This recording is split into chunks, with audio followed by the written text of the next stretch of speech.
Bonjour à tous et bienvenue dans cette vidéo. Je vais vous présenter une stratégie avec deux indicateurs sur TradingView. Vous allez voir, c'est incroyable. Ça donne des points d'entrée qui sont juste vraiment hyper intéressants à utiliser. Et dans cette vidéo, je pense que si vous appliquez ce que vous allez voir, cela va considérablement augmenter les résultats que vous avez aujourd'hui en trading. Et voilà, ça fonctionne sur n'importe quel type d'actif, sur n'importe quelle temporalité, que vous fassiez du scalping, de l'intraday ou du swing trading. Allez, je vous en dis pas plus, on découvre ça dans la vidéo, c'est parti.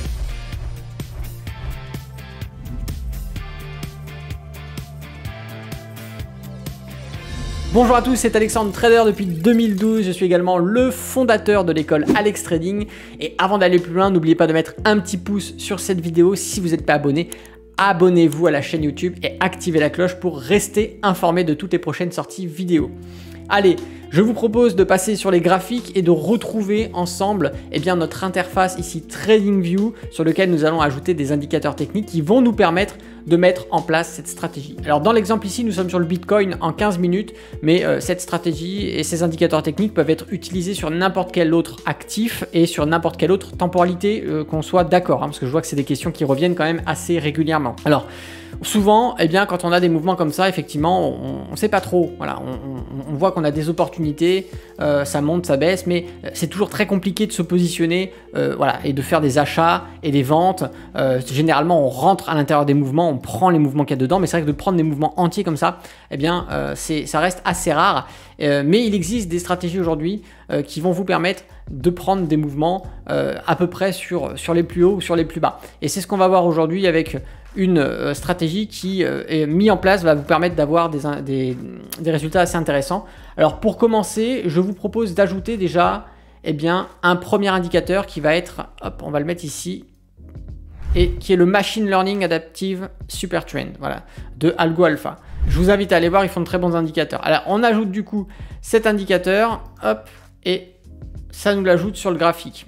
Donc là vous voyez qu'à partir de maintenant, sur le graphique, on a des couleurs vertes, des couleurs rouges, on voit qu'on a des points d'entrée à l'achat, à la vente, etc., etc. Et ça nous a rajouté également en haut, à droite, un petit tableau ici avec un récapitulatif. Alors on va aller dans les paramètres de l'indicateur technique. On va tout simplement désactiver des choses dans style. Et on va désactiver tout simplement table ici pour enlever le table. Et on va également retirer les labels. Ici, on n'a pas besoin de cela. Et dans ces cas-là, vous validez. Et donc, on se retrouve aujourd'hui là avec un graphique avec déjà des indications assez pertinentes. Donc, on peut le voir ici que sur cette bougie-là, il nous est conseillé d'acheter. Effectivement, si on avait mis pour se protéger, soit un stop sur les plus bas, soit un stop au niveau de notre logo d'entrée ici, donc un SL. Voilà, ici, ou SL de sécurité beaucoup plus bas, on voit que la position, effectivement, sur notre point d'entrée, donc cette bougie, hop, on avait 2000 points d'écart, on avait 4000 points d'écart, et quand on monte au plus haut, ici, on voit qu'on fait un trade à 6645 points, d'accord?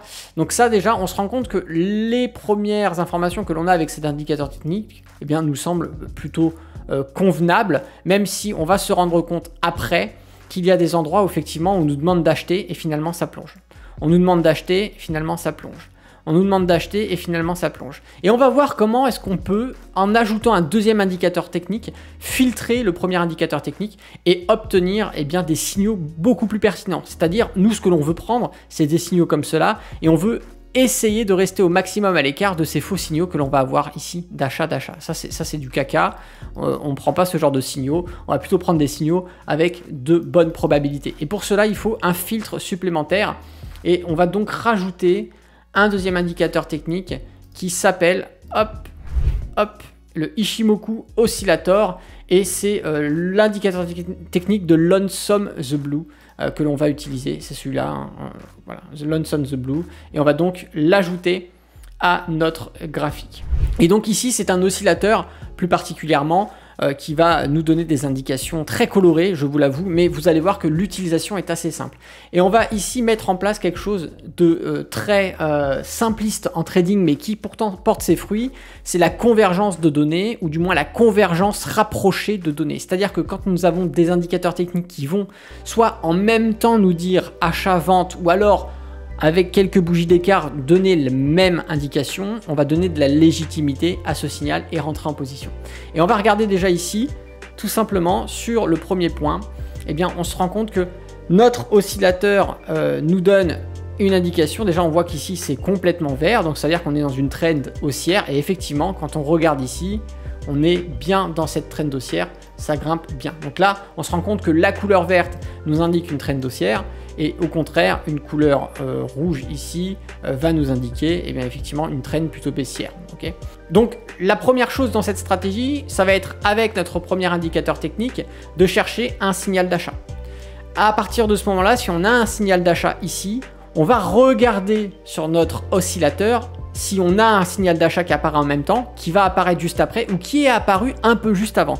Et on se rend compte qu'ici, regardez, ce signal d'achat, c'est un triangle. Sur l'indicateur d'oscillation Ishimoku que vous avez en bas, les triangles sont des points d'entrée à l'achat ou à la vente. Et ce triangle blanc-là est un point d'entrée à l'achat. Un triangle jaune, comme ça, qui pointe vers le bas, est un point d'entrée à la vente. Et nous, ce qu'on va chercher, c'est qu'on voit ici qu'on a un point d'entrée à l'achat sur notre oscillateur Ishimoku. On a un point d'entrée à l'achat ici sur notre Adaptive Super Trend ici, et l'écart entre les deux points, oui, ça correspond à peu près à cette bougie. On n'a pas énormément d'écart, d'accord? On a très peu de bougies d'écart, ce qui fait que ces signaux-là sont très proches, et donc on peut rentrer sur ce signal d'achat. Eh bien, on va pouvoir rentrer effectivement à l'achat. Et donc ça veut dire que ici, eh bien, tout simplement, on va positionner un ordre d'achat. On va positionner un stop au niveau de notre signal, et on va essayer de prendre des positions à 1 pour 1 au moins, voilà, pour pouvoir essayer de prendre des choses intéressantes, ou même plus, et on verra quand est-ce qu'on peut supprimer et clôturer partiellement ou totalement nos positions. Mais là, on va partir d'un principe qu'on prend une position de 1 pour 1, et on se rend compte qu'ici, effectivement, voilà, ici on a le SL, hop, ici on a le Take Profit, et ici on se rend compte que la position est donnée gagnante. Bien, maintenant je vous propose de voir un autre signal que l'on a. On va avoir ici un signal de vente qui est donné par notre stratégie, d'accord, par notre Adaptive Super Trend, et on va regarder du coup sur notre oscillation si l'on a au même moment eh bien, un signal de vente. On voit qu'ici on n'a pas de signal de vente qui apparaît encore, parce qu'il apparaît ici. Mais justement, il apparaît un peu plus loin. Donc à partir du moment où il va apparaître, eh bien, on va pouvoir rentrer en position de vente dessus. Et donc, ça nous ferait rentrer exactement sur cette bougie, ok? Sur cette bougie-là, on va rentrer.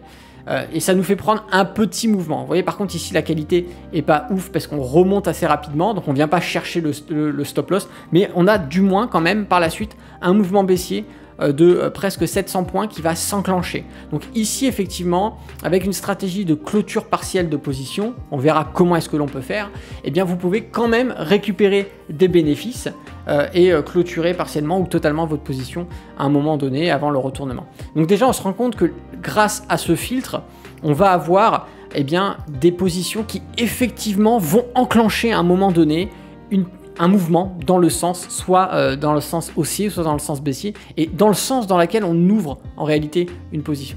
On va regarder par la suite juste ici, et on se rend compte, regardez, c'est là la magie de l'association de ces deux indicateurs, c'est qu'on a un signal d'achat qui est donné là. Ici, à aucun moment nous avons de signal d'achat, et nous n'avons aucun signal d'achat à proximité, d'accord? C'est vraiment ça qu'il faut vraiment faire attention, c'est ça que je veux vraiment vous faire comprendre, c'est que là nous avons un signal d'achat et grâce à l'oscillateur Ishimoku, nous comprenons, d'accord, nous comprenons que nous n'avons pas à prendre ce signal. Donc ce signal là, on ne le prend pas. Et regardez ce qui se passe, de toute façon, c'est que on rentrerait à l'achat ici, et ben voilà, on stagne, on fait du surplace. Et c'est ça la magie de l'association de ces deux indicateurs techniques, c'est que vous pouvez avoir des points d'entrée grâce à l'Adaptive Super Trend, okay, et grâce à l'oscillateur Ishimoku, vous pouvez filtrer une partie des faux signaux. Et ici, on a un faux signal, puisque regardez ce qui se passe par la suite. On a un vieux range tout pourri avant d'avoir un signal de vente ici qui est donné et qui est validé ensuite par l'oscillateur.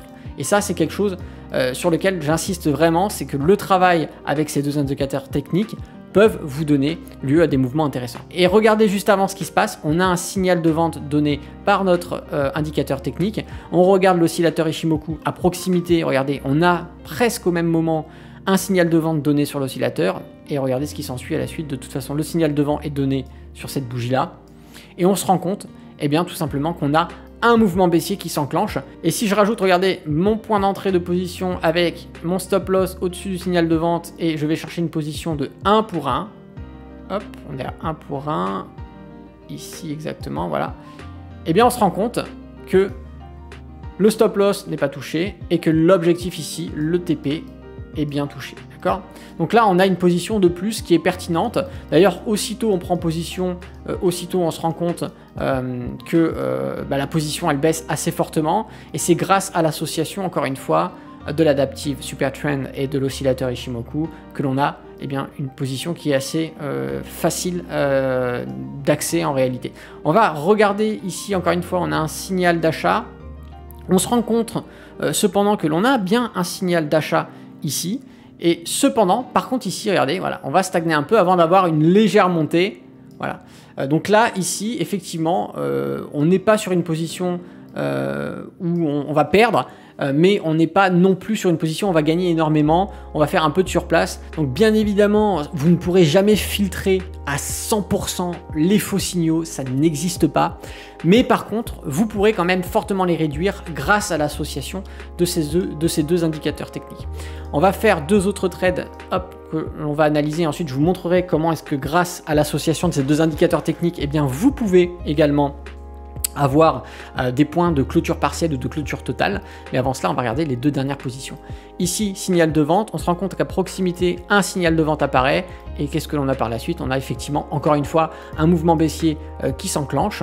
Et on va regarder ensuite le précédent signal que l'on a. On a un signal d'achat. On a eu le signal d'achat sur l'oscillateur qui est apparu un petit peu avant. Donc on peut rentrer en position et regarder ce qui se passe. Voilà, ici on a une explosion à la hausse. Sur ce trade ici, c'était tout simplement jusqu'à un mouvement de 6600 points que l'on pouvait prendre. Donc c'est assez incroyable. Donc voilà, encore une fois, c'est la magie de l'association des indicateurs techniques et je vais vous proposer tout simplement de regarder maintenant comment on peut utiliser l'oscillateur Ishimoku pour savoir à quel moment on peut clôturer partiellement sa position.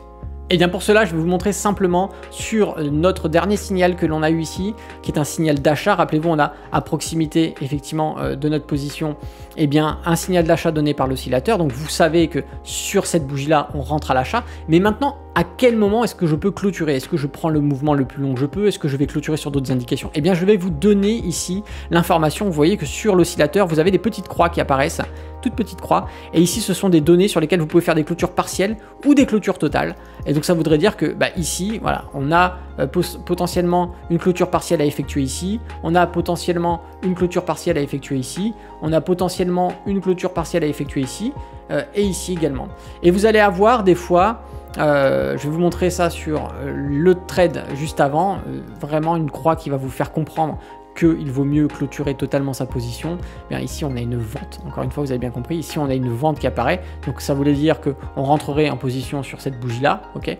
Donc là on a tout un mouvement baissier qui s'enclenche, on va avoir une clôture partielle sur cette bougie là, on va avoir effectivement une clôture partielle à ces niveaux là, ok, on a une autre clôture partielle qui arrive sur ces niveaux là, mais ce qui va vraiment être déterminant, regardez, on a une grosse croix ici, vraiment très très importante, et bien ça nous fait comprendre qu'ici il vaut mieux clôturer la position, et ça nous fait clôturer la position, regardez ici, sur cette bougie à peu près.